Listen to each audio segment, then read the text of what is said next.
start off the go-home show to Trick or Treat with a decent match as Lio Rush, after having a little bit of a slump, gets a win over Alex Shelley in 14-24 by pinfall with a Dragon's Call. During the match, Chris Bay ran in and attacked Shelley when the ref was distracted, which gave Lio Rush advantage to get the win. Of course, Chris Bay won half of the franchise players with Shane Strickland. Maybe looking to get a third man there to maybe make a staple. Maybe. Maybe.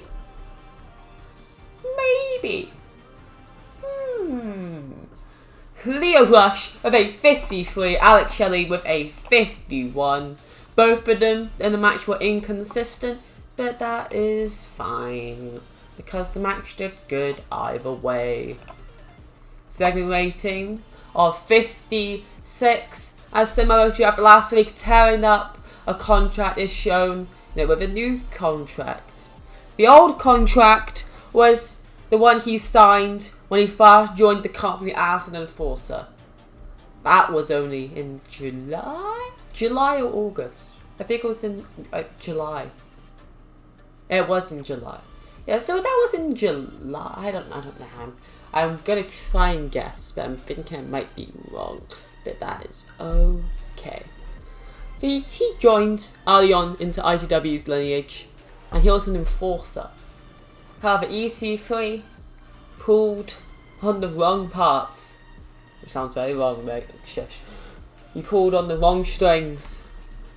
And he fired up the Samoan submission machine in a way he hasn't been fired up in since 2019. He felt for the first time in over a year, he has felt truly alive. This contract here grants him access to wrestle as a full-time competitor. In the fine print, a very big fine print, it guarantees Samoa Joe the match he wants against EC3 this Saturday, I keep saying Sunday, but Saturday, at Trick or Treat. The stipulation, that'll be for EC3 to find out, as, Paul Heyman. Yeah, if he can go to him immediately and find out from Paul Heyman, or we can wait until Saturday. But Samoa Joe can assure that he is gonna get his revenge on EC3, making it a whole lot worse than his last few attacks. Woo, Samoa Joe, active competitor, Pog. He's an active competitor. Pog. Yeah. I was thinking I'm doing this way longer because Samoa Joe's currently, it's the start of September. I'm recording this on September 1st. Samoa Joe is NXT champion. So I've waited at least 2 more months to get Samoa Joe back in the ring. Doesn't feel that long because I was doing a 2-show per episode thing. But it's still a longer wait, and now Samoa Joe, active competitor, will be facing EC3 in a secret stipulation. Mystery. However, we cut to backstage, we cut to Paul Heyman. We're thinking, EC3 can find out who he's facing, or find out what the stipulation is for his match against Samoa Joe. No, instead it's big money Matt Hardy, as he goes up to Paul Heyman with a good old briefcase, and he's trying to bribe Heyman into adding the franchise players into the tag team title match. Currently, it's the Destruction Crew versus the Von Erichs. He wants to add his little investment in.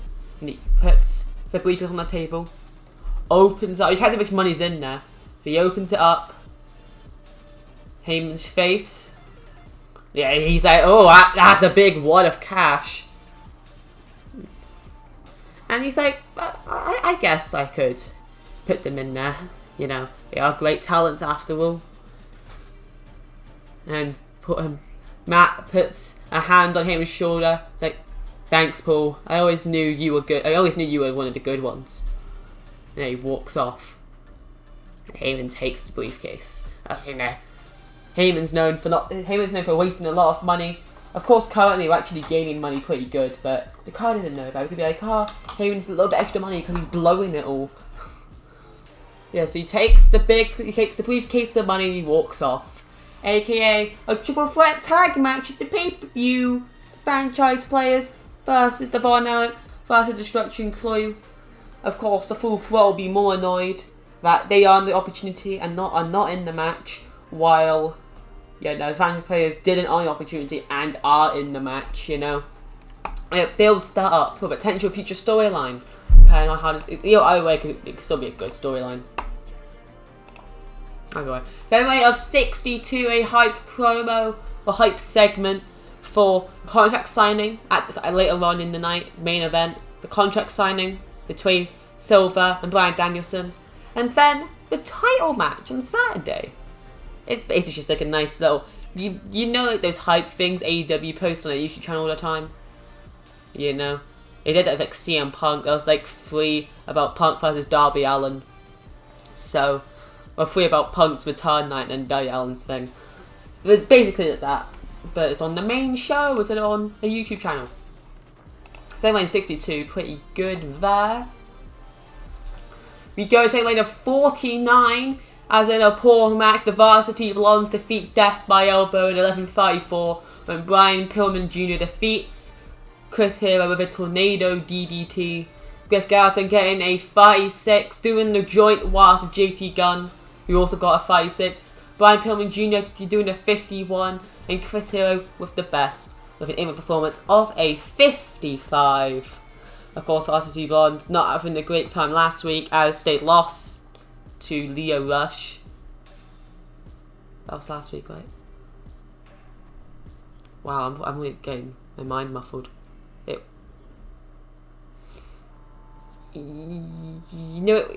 was Leo Rush's Alex Shelley. Never mind.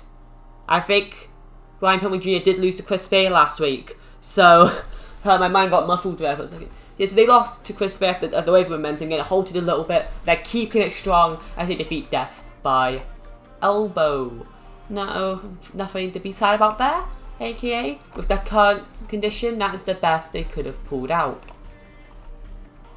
Going to a triple threat, somebody to 46. The father emphasised how Strickland and Chris Bay are in the tag title match. I have a triple threat between one half of each tag team. Ross Von Erich, Fowler Bar, and Shane Strickland. And in a bout that didn't have much heat and turbo wrestling, one half of the tag champs, Ross Von Erich, defeats Fowler Bar and Shane Strickland in 12:36, where he once again submits Fowler Bar with an iron claw. They said at the beginning of the month that playtime is over. They're done warming up. And now, in the current display, they've Fowler Bar, one half of the tag team, has been submitted twice in the last 2 consecutive weeks, which it wavers the Destruction Crew's chances, and also wonders why they're suddenly, in a little heap. Ross Von Erich with a 36, Fowler Bar with a 35, Shane Strickland heads over shoulders above everyone else with a 52, carrying the match. Fowler Bar's inconsistent, and Shane Strickland still is overwhelmed by the managers, which is only there for like 2 more shows. So you don't have to deal with him until next Wednesday, and that's fine. Matt Hardy will go off into the stratosphere.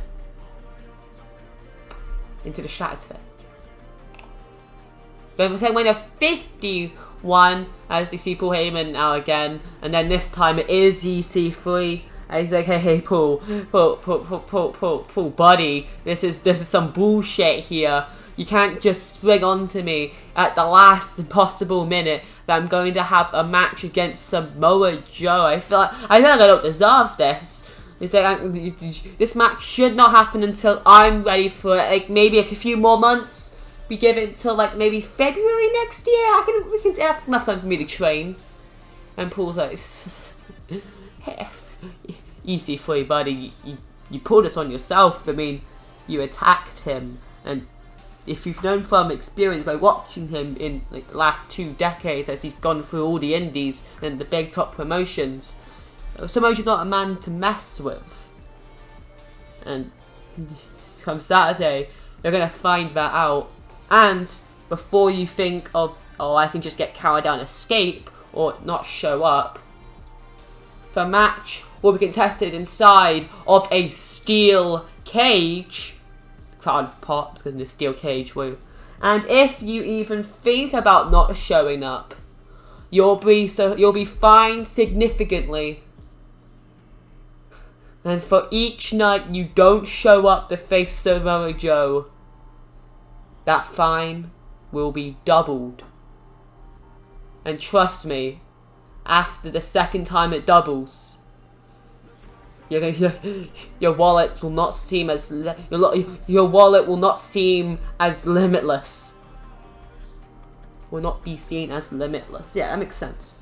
It means it's gonna be more limited because he's gonna use all his money on the fines. Okay, yeah. Steel cage. Steel cage. Woo! Steel cage match. Yeah. Steel cage. Yay! Woo! Pop pop pop pop pop pop pop pop. Steel cage. 7 rate of 34. That's probably on me. I did put them down not being rated on anything. That was something I thought I could put them down not being rated on anything, it'd be fine, but apparently no. That's dumb. The Varnerics, they've been kind of been proven down as the underdog tag champs. And in that sense of being the underdogs, they keep losing. They won the tag titles, that's had an impact. They barely won any other matches, but still managed to hold on to the titles when it mattered. In the last few weeks, they've been trying to prove that, they're not just lucky ducks. They are part of a family lineage of great performers. And they are just the most recent additions of that great lineage of wrestlers. And they're going to make sure this Saturday, no matter how many tag teams are added, they are going to walk in with these tag titles. And like previously, they will walk out as still your ICW tag team champions. Woo. The Von Erichs. But of course, since they weren't rated on anything, they just stood there and just like... They do that noise, especially. Can't forget. So, in the main of 60, we're going to Jonathan Graham's Open Challenge as this week